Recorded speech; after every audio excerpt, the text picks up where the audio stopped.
galera, aqui é o Glauco Vidal e está começando mais um podcast por todo mundo. Pega o link desse podcast aí e envia para geral. Eu tenho certeza que o podcast de hoje vai ajudar muita gente. Eu quero te pedir para me ajudar a crescer esse podcast. Então vamos nessa, pessoal. Vamos pro podcast de hoje? Se liga aí. Fala galera, Glauco Vidal aqui, podcast por todo mundo com você. E olha só aonde eu estou hoje, estou dentro do carro. É Dia das Mães aqui hoje. Nos Estados Unidos e aí no Brasil também. Eu estou gravando no Dia das Mães, a casa tá cheia, o meu estúdio fica em casa, então eu não tive como gravar, é hoje em casa, mas eu pedi um tempinho ali pra minha esposa, falei, amor, preciso gravar o podcast. Ela falou, beleza amor, vai lá. Então aqui estamos nós gravando o podcast, porque não podemos soltar o que Deus colocou no meu coração hoje para colocar no seu coração, é muito tremendo, é muito forte. Mas antes, eu quero, como sempre, pedir para você pegar o link desse podcast e enviar para pessoas que você conhece. Gente, qual é o meu objetivo com esse podcast?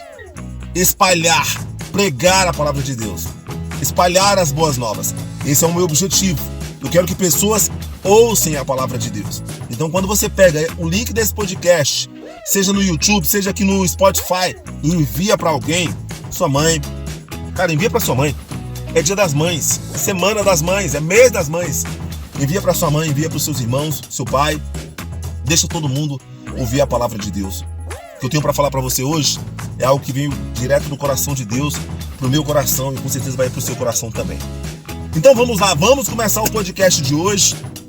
Para você que não me conhece, seja bem-vindo. Eu sou o Glauco Vidal e eu tenho estado aqui já há algumas semanas gravando esse podcast. Já quero te pedir desculpa desde antes, porque pode ter algum barulho. Eu estou aqui dentro do carro, não estou microfonado, não tem luz, hoje não tem nada, hoje é no seco. E aqui na edição eu tento mudar algumas coisas. Então vamos lá, pessoal. Eu tenho falado sobre propósito. Propósito. Eu sei que essa palavra, propósito, é uma palavra muito abrangente. Todo mundo fala sobre propósito. Mas afinal, o que é propósito? Eu já fiz uns 2 podcasts aqui, inclusive um podcast anterior. Se você vir aqui no Spotify ou no YouTube, você vai ver aqui na nossa lista de reprodução que eu falei sobre propósito.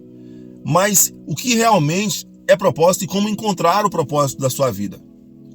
Propósito é você passar pela vida e cumprir aquilo que você nasceu para fazer. Claro que você vai fazer várias outras coisas. Você vai viver uma vida. Então você vai fazer amigos, você vai praticar esportes, você vai viajar para lugares, você vai comer todo tipo de comida, você vai viajar para todo tipo de lugares, você vai assistir programas de TV, você vai ler livros, você vai fazer muitas coisas. Mas entre todas estas coisas que você vai fazer, se você não fizer aquilo que você nasceu para fazer, então você não encontrou o seu propósito. E eu quero falar algo aqui para você que pode deixar você meio chocado. O seu propósito na vida não é exatamente ser feliz. O que eu quero dizer é que o seu propósito, muitas vezes, eles podem sim te levar a ter prazer.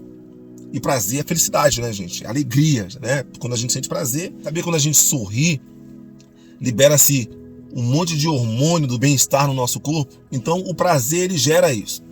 Mas o seu propósito não necessariamente ele vai gerar esse prazer.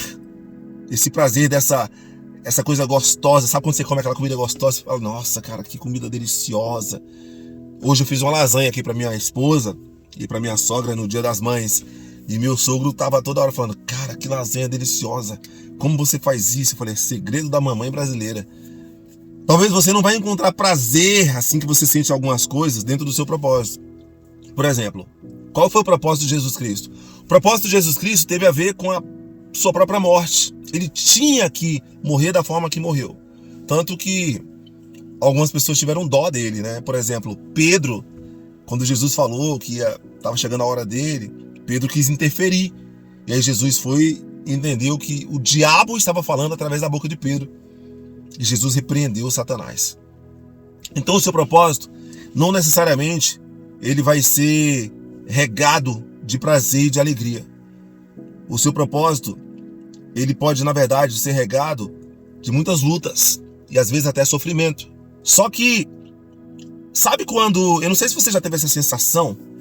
É a sensação de dever cumprido. Sabe quando você ajuda alguém e aí você sente aquela sensação assim, você fala, cara, Nossa, como é bom você tá feliz só por ver a pessoa feliz.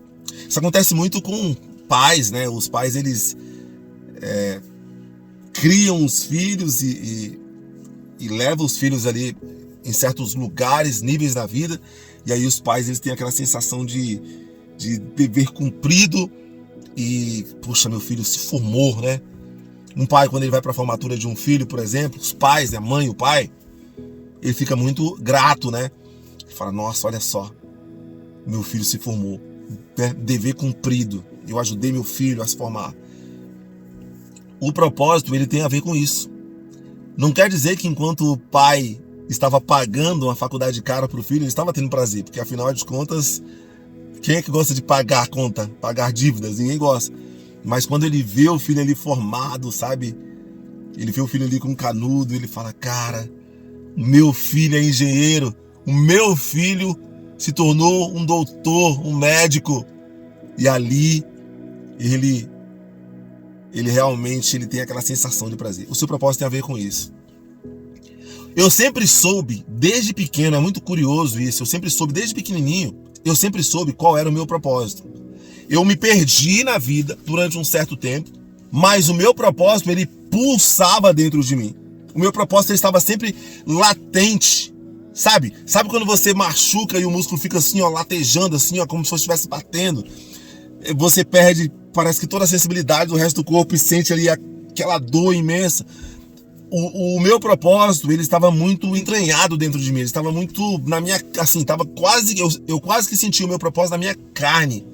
O meu propósito, ele sempre foi ajudar pessoas, desde pequenininho. Eu posso dar um exemplo para você. Quando eu era garoto, quando eu tinha em torno ali de 7 para 8 anos, porque eu lembro porque foi quando eu fui para a escola. E no Brasil, naquela época, a gente ia para a escola com 7 anos de idade, hoje eu não sei com quantos anos. Eu estava ali na primeira série e tinha uns vizinhos que eles moravam numa casa, na melhor casa da rua, né? E o nome de um era Luiz, o nome da outra era Bia. E aqueles vizinhos, eles vinham jogar o lixo ali no portão. E aí tinha que colocar o lixo, a gente juntava o lixo em um certo lugar para o caminhão do lixo passar e pegar. E aí eu comecei a jogar o lixo, eu ia lá nele e falava, não, tio Luiz, pode deixar que eu jogo. E aí eu comecei a pegar o lixo do tio Luiz, da tia Bia, e colocar o lixo lá no monte onde o caminhão ia passar e ia pegar. E aí eu comecei a fazer aquilo por prazer. Não foi por dinheiro, não foi porque eu estava interessado em dinheiro. Eventualmente, eles começaram a me dar algum dinheiro, umas moedas. E aí os meus irmãos, os outros meninos da rua, eles descobriram. E aí eles começaram a levar o lixo também, mas eu levava o lixo com interesse. E o meu coração, ele era puro naquilo. Eu não tirava proveito. Eu sempre tive a missão de ajudar pessoas. Então, eu sou o tipo de pessoa que eu sofro quando eu vejo alguém sofrendo. Mas você sabia, olha só uma curiosidade, você sabia que eu já fui várias vezes apontado como uma pessoa que não tem empatia? Várias vezes. E isso não é verdade, é claro, mas é porque eu não sabia e tenho dificuldade até hoje para poder expressar os meus sentimentos.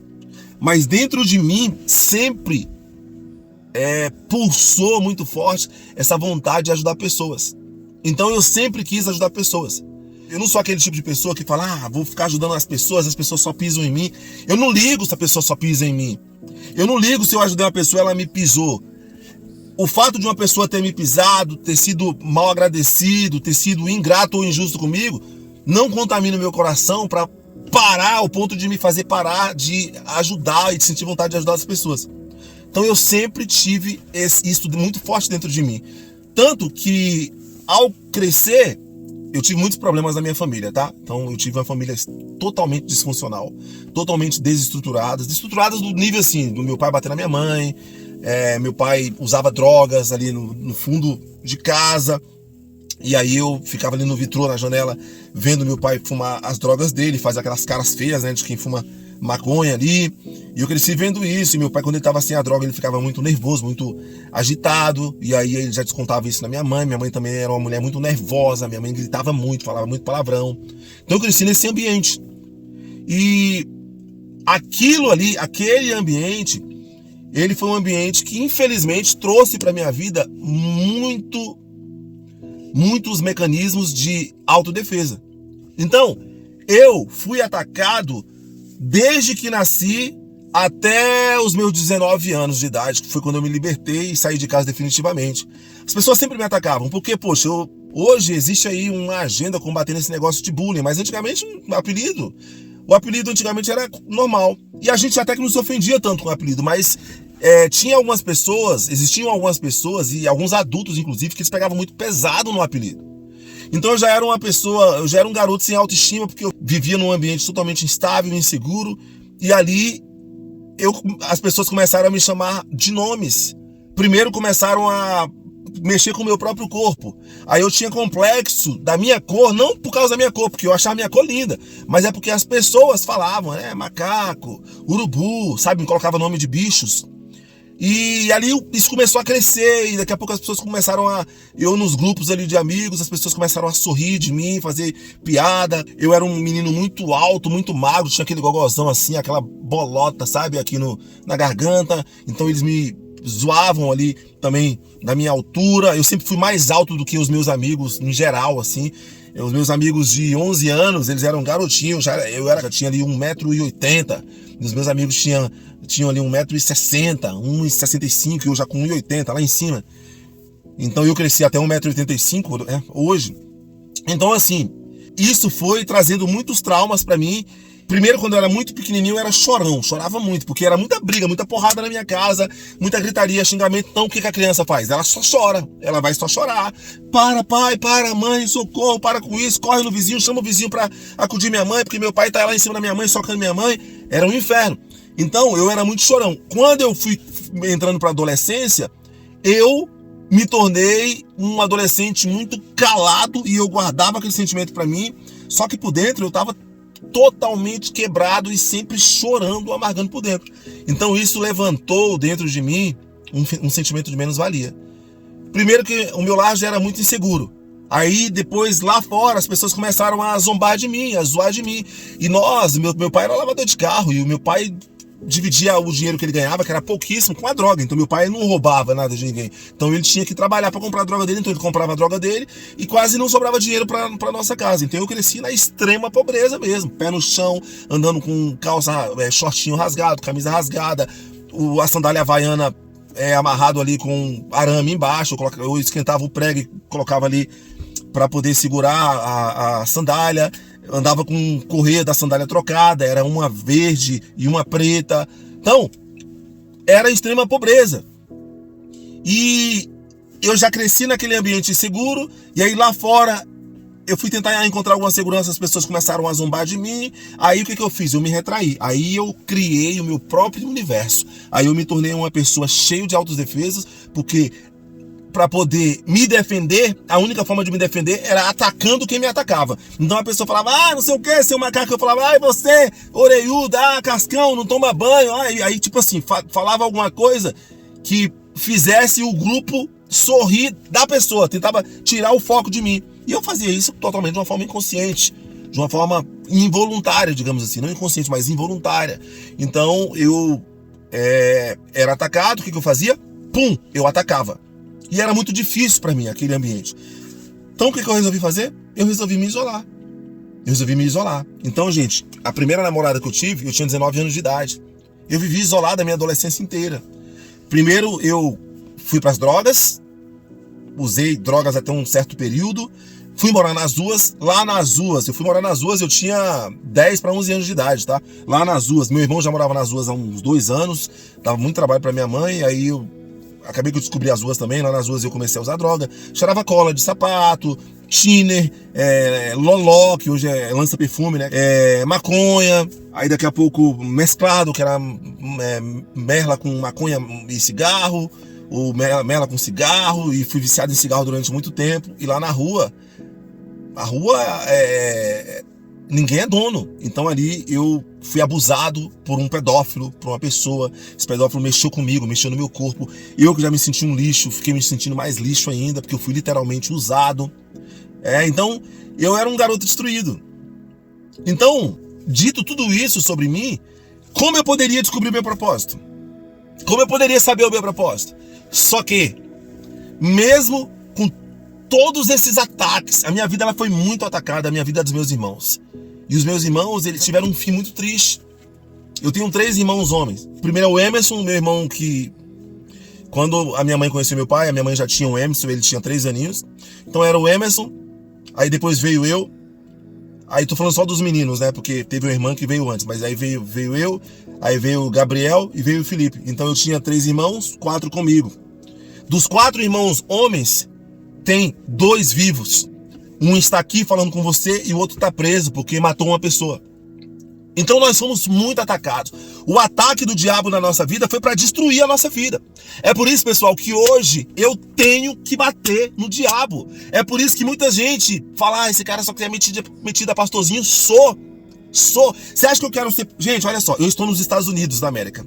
Depois de ter sofrido tudo isso que eu tô falando pra você, o que eu poderia fazer aqui? Hoje eu tô vivendo bem. Ó, tô andando um carro top, um carro importado, trabalho estável, tenho um green card, posso sair e entrar no país a hora que eu quiser. Essa semana eu tirei minha carteira de motorista do estado, porque dirigia com a carteira internacional.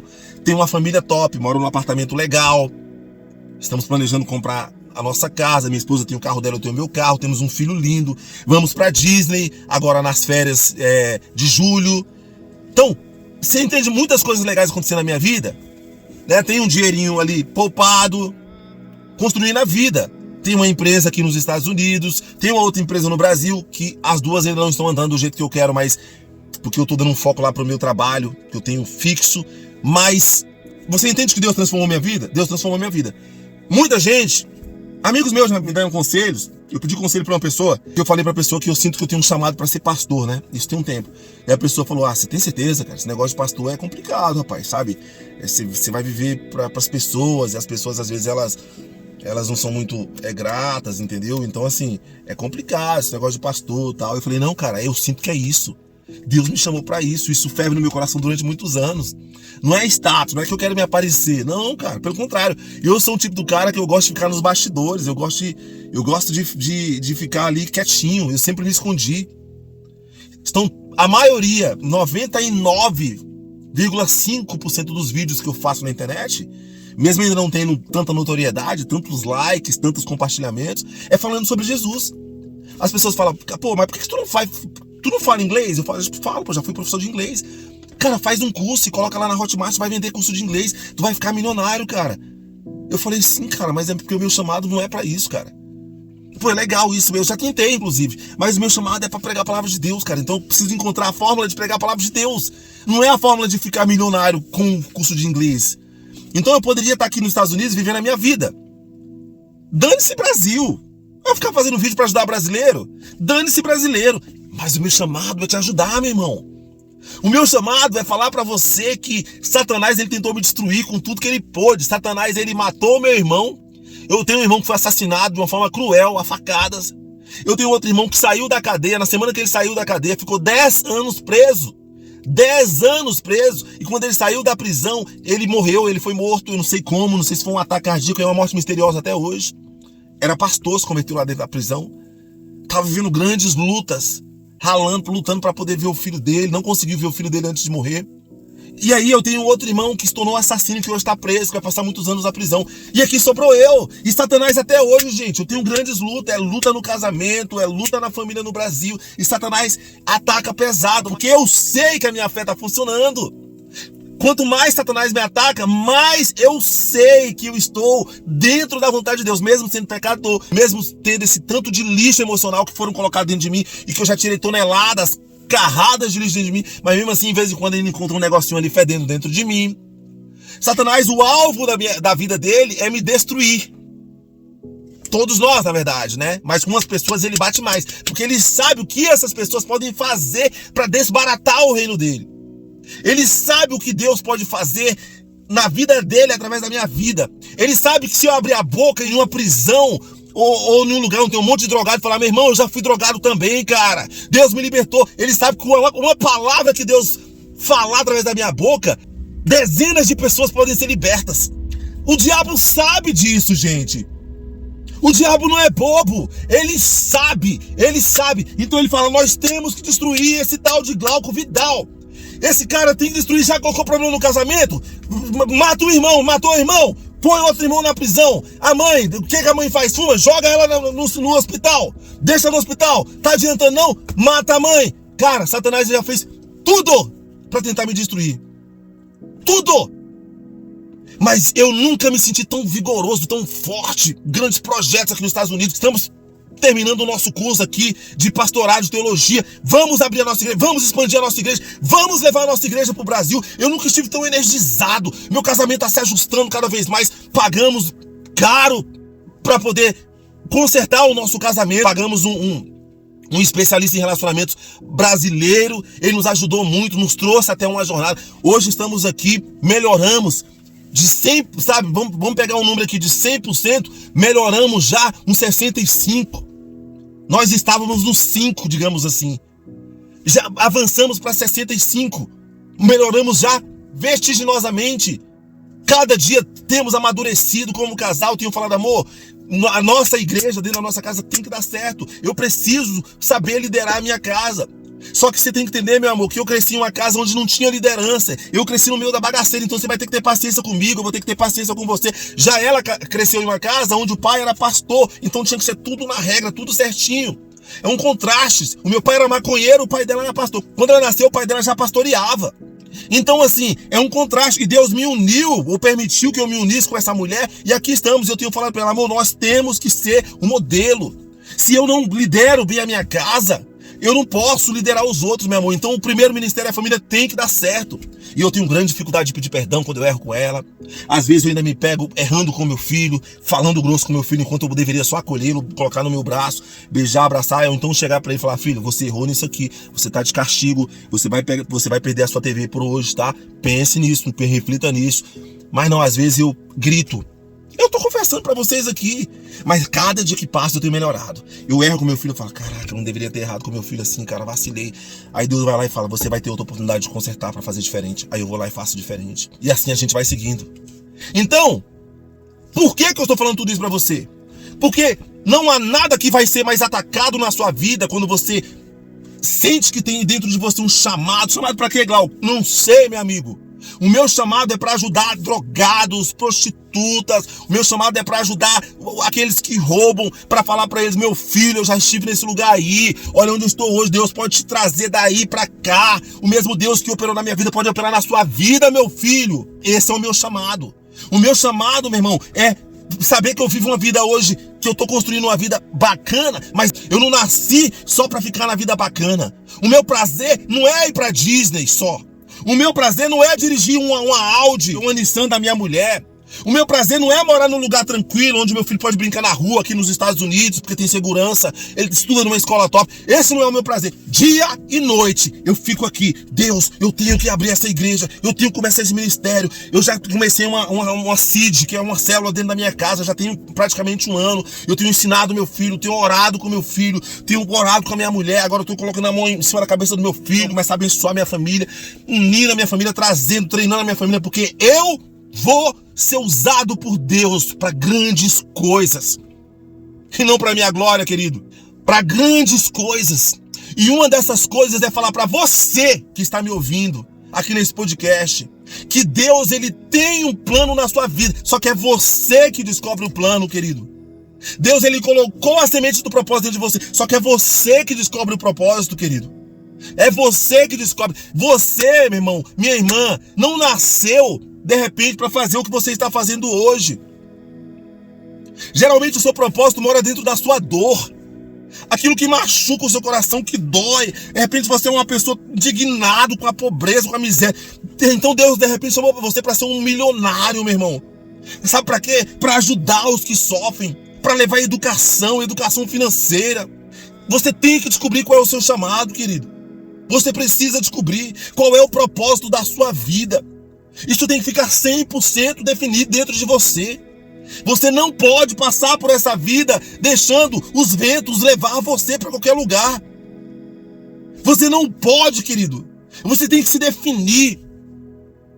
Nada pode tirar você do teu propósito. Eu já pertenci a 2 igrejas cristãs, 3 com a que eu estou hoje aqui nos Estados Unidos. Na segunda igreja que eu pertenci, eu achava que eu ia ficar lá para sempre, que lá eu ia me tornar pastor, lá eu ia me tornar um bispo, lá eu ia viver, e lá eu ia viver toda a minha vida. E não foi assim. Eu vivi por 15 anos nessa igreja. Depois perdi um monte de coisa, incluindo a minha primeira filha. Ainda quando estava lá nessa igreja. E quando eu achava que era o fim, eu falei, cara, eu vou para os Estados Unidos. Eu não quero mais saber de nada. Eu já tinha desistido dentro de mim, gente.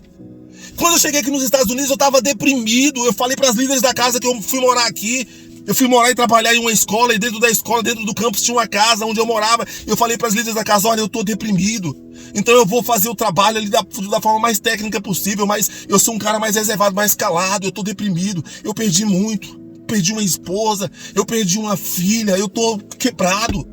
Foram 2 anos quebrado. 2 anos chorando. Sozinho. Já tinha desistido, gente. Dentro de mim eu falei, eu não quero mais saber. Eu não quero porque lá na igreja eu me senti traído. Eu saí da igreja, ninguém veio me procurar. Ninguém falou, negão, pelo amor de Deus, cara, não faça isso. Eu tô aqui com você, vem aqui, irmão, vamos orar, cara. Eu sei que você perdeu uma filha, você tá machucado. Ninguém fez isso comigo.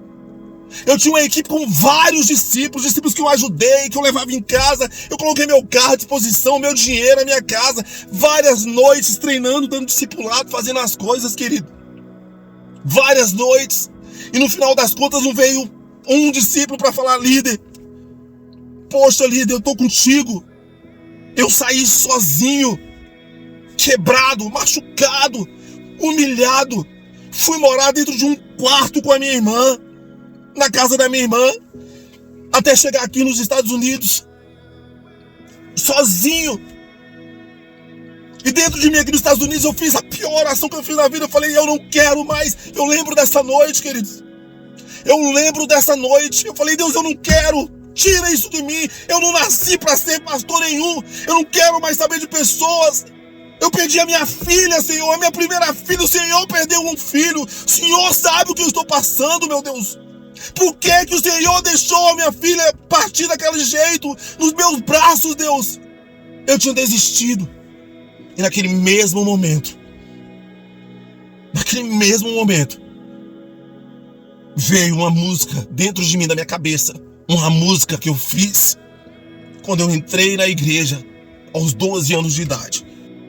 Aos 12 anos de idade, eu fiz uma canção que dizia, por todo mundo, meu Cristo morreu. Por todo mundo ressuscitou. E Deus confirmou no meu coração ali. É isso que eu tenho para você, Glauco Vidal. É isso que eu tenho para você. Por todo mundo. E eu fiquei aqui exilado nos Estados Unidos. Fiquei no exílio. Longe de tudo, de todos. Muitas pessoas achando que eu tinha fracassado. Com certeza muitas pessoas já esperando que eu fosse voltar para as drogas. E eu estava chorando na presença de Deus, pessoal. Chorando na presença de Deus. E Deus falou para mim, você vai fazer alguns concertos. Eu vou preparar você para usar você, Glauco. Você é um vaso de honra para o meu nome em construção. Eu sou oleiro. Eu sou oleiro, Glauco, eu estou lapidando você. Você está no processo. Você está aqui na olaria, você está sendo feito. Calma. Eu voltei ao Brasil. Voltei lá na antiga igreja. Olhei nos olhos das pessoas. Fui no meu antigo pastor. Fiz questão de dar um abraço nele. Na pastora. Fiz questão, queridos, de falar para eles, olha, eu estou em paz com vocês. Eu não carrego mágoa de vocês.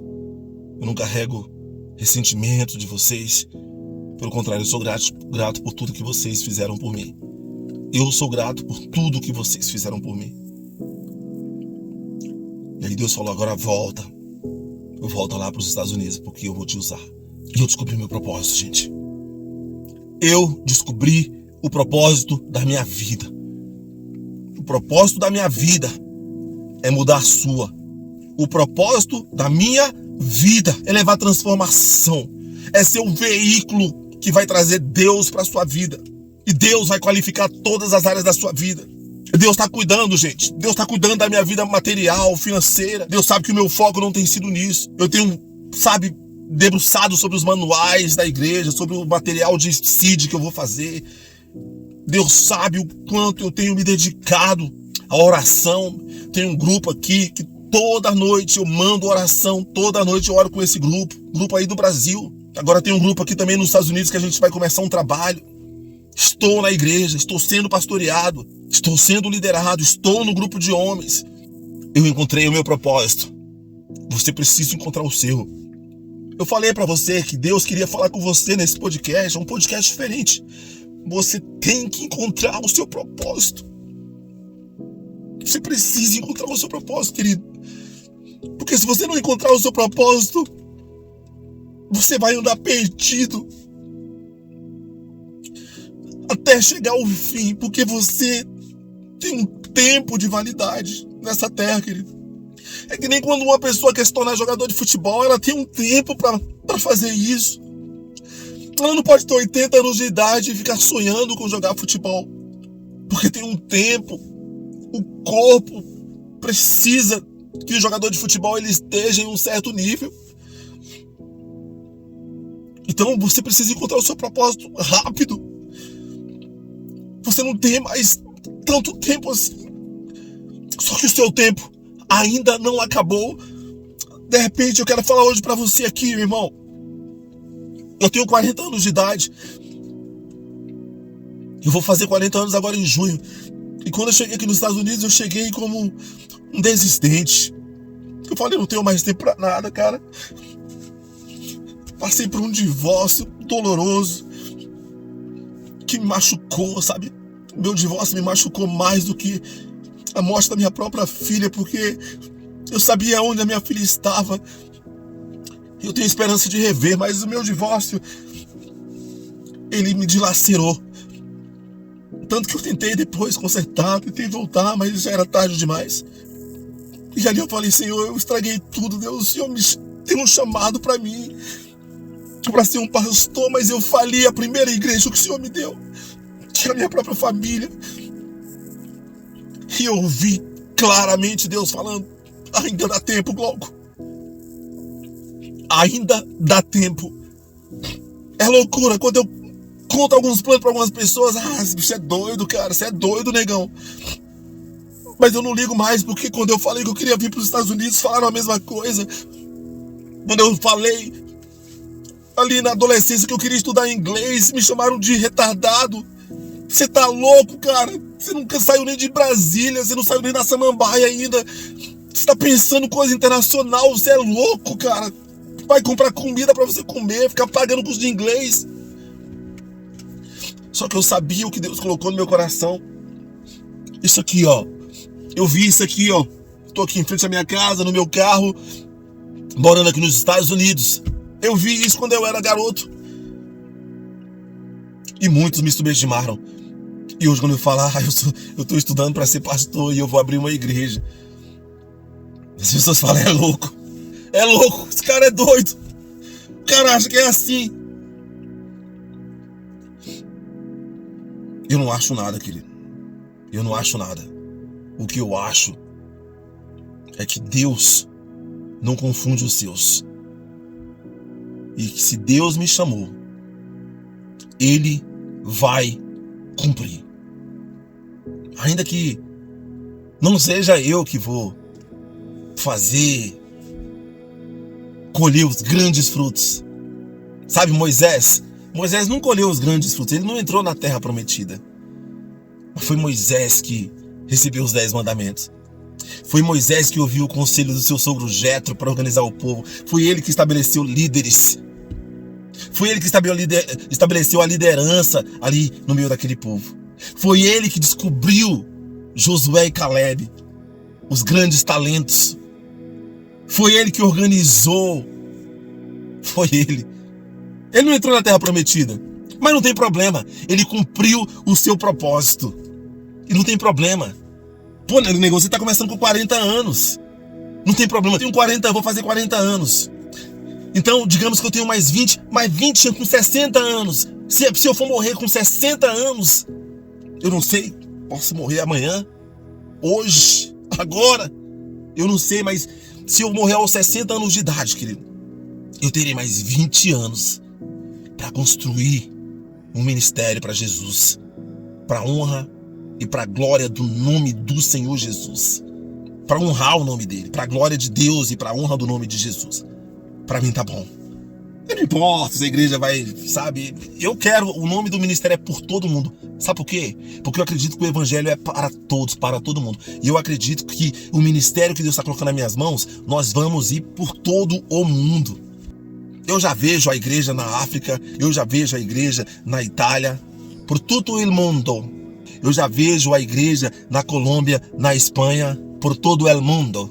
Eu já vejo a igreja aqui nos Estados Unidos, whoever believes. Eu já vejo a igreja no Brasil por todo mundo. Eu vejo. Negão, você tá doido, você tá delirando. Tô, querido, tô delirando. E olha só, Deus sempre cumpriu os meus delírios. Deus sempre cumpriu os meus delírios. Sabe o que eu falo aqui? Pra minha esposa e pra alguns amigos meus, eu falo, meu irmão, tem um amigo meu, Paulo, o nome dele. Eu falo, Paulo, o básico já foi estabelecido na minha vida, cara. Hoje eu não preciso mais me preocupar pra encher o tanque do meu carro. Hoje eu não preciso mais me preocupar pra ir em um bom restaurante e comer uma comida legal com a minha esposa. A gente ainda dá uma dosada na grana ali, uma controlada. Mas hoje eu faço isso, rotineiramente. Então o básico já foi estabelecido. Então eu falo para uns amigos meus o seguinte: vencedor eu já sou. Agora a minha luta é pra me tornar mais que vencedor, porque é o que a Bíblia promete. Mas vencer eu já venci. Gente, eu sou filho de um cara que é lavador de carro, maconheiro, batia na minha mãe, nunca vi meu pai dirigir no carro, meu pai nunca tirou uma carteira de motorista na vida, meu pai nunca construiu uma casa, o meu pai não viu os filhos crescer, meu pai, quando eu tinha 12 anos, meu pai morreu, ele não conheceu nenhum dos netos. Meu pai, de fato, pela história de vida que ele teve, ele não conseguiu vencer. E olha só o filho dele, olha só a semente daquele que não deu certo. Os planos do diabo quais são? Matar, roubar e destruir a minha vida. Mas olha só a semente. Eu não sou maconheiro. Meu pai não tem carteira de motorista. Eu tenho carteira de motorista até internacional. Até internacional. Vou tampar os números aqui. Até internacional. A carteira do estado da Pensilvânia. Olha só o carro que eu ando. Carro bonito, olha. Conversível. O teto do meu carro abre. Deixa eu ligar aqui pra você ver, ó. Nossa, que legal. Aí meu filho fala, papai, abre o teto. Aí eu vou, ó. Olha lá, ó. Aí eu abro o teto. Olha só que legal. Olha lá, olha o carro que eu tenho. Ah, negão, tá se exibindo. Não, gente, tô não. Eu tô mostrando pra você que Deus me honrou. Aí meu filho fala assim, papai, coloca aquele rap. Tô ensinando meu filho a escutar rap cristão. Coloca o rap. Aí eu coloco o rap e ele fica bem assim atrás ali, ó, na cadeirinha dele. Ou seja, olha o que Deus fez comigo. Olha o que Deus fez comigo. Olha o que Deus fez comigo. Jesus escreveu a minha história de novo. Jesus escreveu a minha história de novo. Um dia, já cansado, eu disse, pai, não quero ser mais prisioneiro da maldade. E ele me chamou de filho. Pedi perdão, me humilhei, chorei, como eu chorei. E ele foi fiel comigo. Arrancou aquela tristeza que doía. Me cobriu com o seu sangue e lavou-me. Olha o que ele fez comigo. E Jesus, esse mesmo Jesus, ele pode escrever a sua história de novo. Olha o que ele fez comigo. Jesus pode escrever a sua história de novo. Eu tinha tudo para dar errado. Eu tinha tudo para perder. E quantas vozes do inferno ao meu lado. Mas eu escolhi ouvir você, Espírito Santo. Por isso que hoje eu estou citando a canção aqui para você. Se eu pudesse expressar tudo que eu sinto, eu diria assim: Pai, eu te amo demais. Pai, eu te amo demais. Essa é a canção que você tem que cantar. Você tinha tudo para dar errado. Você não veio nessa terra para repetir o ciclo de fracasso da sua família.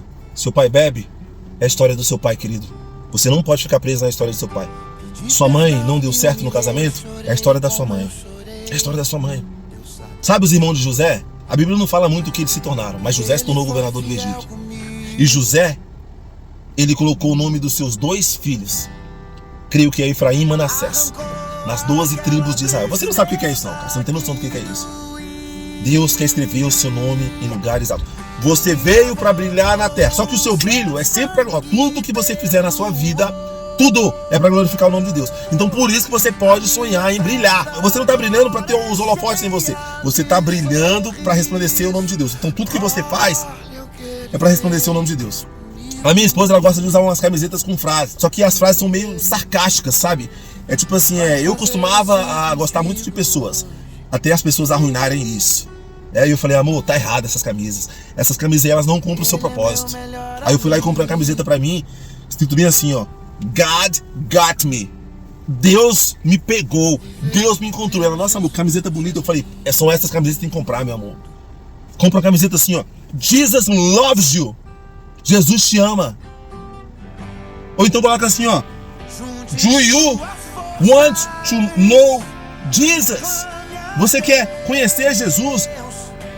São essas camisas. Meu amor, tudo que nós fazemos tem que ser por um propósito. Se uma pessoa parar para você perguntar as horas, você fala as horas com essa pessoa, pega o nome dela, pega o telefone e convida ela para vir para a igreja. Tudo na nossa vida tem que ser por um propósito, meu amor. Nós nascemos para um propósito. Qual é o seu propósito? Encontre o seu propósito. Quero agradecer você por ter assistido esse podcast. Eu vou ficando por aqui, mas eu volto no próximo podcast. Esse foi de improviso, esse foi dentro do carro, mas eu volto no próximo podcast para continuar trazendo as palavras de vida eterna para você. E eu quero pedir um favor para você. Encontre qual é o seu propósito de vida. E vamos refinar esse propósito. Depois que você descobriu o que você nasceu para ser, vem um outro processo. E sobre esse outro processo, nós vamos falar nos próximos episódios. Que Deus abençoe você. Muito obrigado por ter assistido esse episódio de hoje. Nos vemos no próximo episódio do Podcast por Todo Mundo. Não esquece de curtir, não esquece de compartilhar, não esquece de nos seguir aqui no Spotify e no YouTube. E nós também já estamos no Instagram. Se você quiser nos seguir lá, nos siga lá. Valeu, gente. Deus abençoe vocês. Até o próximo podcast.